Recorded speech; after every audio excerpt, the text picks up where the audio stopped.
السلام علیکم ورحمۃ اللہ وبرکاتہ۔ منور اسلامی زون میں آپ حضرات کا خیر مقدم ہے۔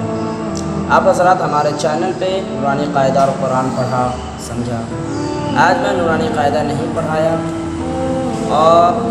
کچھ حضرات نے میرے پاس سوال بھیجا ہے، پوچھا ہے کہ مطلب کہ ہندو حضرات جو مر جاتے ہیں ان کے جنازے پہ جائیں، یا ان کا جو ہوتا ہے رسم و رواج اس میں جائیں یا نہ جائیں، ان کے لیے دعا کرے یا نہ کرے۔ تو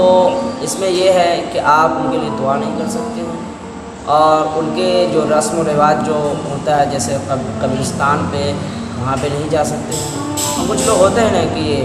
کیسے جلایا جاتا ہے، مطلب ان کا کریا کرم کیسے کیا جاتا ہے، کریا کرم ان کو دیکھے سمجھے، تو یہاں تک کہ آپ ان کے قبرستان کے باہر تک جا سکتے ہیں، اور یہ جائز نہیں کہ ان کے ہر پروگرام میں آپ شامل ہوں اور سارے چیز میں مطلب ان کے قبرستان میں بھی جائے، یہ جائز نہیں ہے، اور ان کے لیے دعا بھی کرنا جائز نہیں ہے۔ تو آج کا میرا ویڈیو یہی ہے، اور کچھ اور سوال ہے آپ کے من میں تو آپ کمنٹ کر کے بتا سکتے ہیں، اور اگر اچھا لگا ہو تو لائک کمنٹ شیئر کرنا نہ بھولیں۔ چینل کو ضرور سبسکرائب کریں تاکہ ہماری حوصلہ افزائی